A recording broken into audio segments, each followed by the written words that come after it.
मोंचो भाई, जंगल के पार एक जदोई दरख्त पर मीठी मीठी मिठाइयाँ लगती हैं।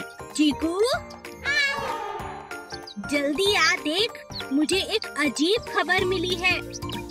तुम लोग मेरा साथ दो, अगर हम मिलकर चलें तो हम वहाँ से वो मिठाइयाँ ला सकते हैं।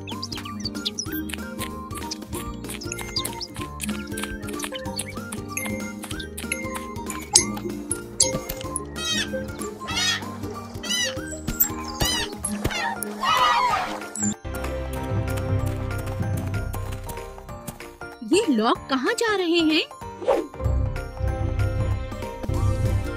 वाह भाई, हम लोग पहुँच गए। सबसे बड़ी लाली लाली मिठाई चुनकर देखो।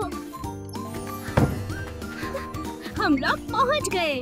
सबसे बड़ी लाली लाली मिठाई चुनकर देखो। चलो दोस्तों, इन मिठाइयों को सब मिलकर बांट लेते हैं।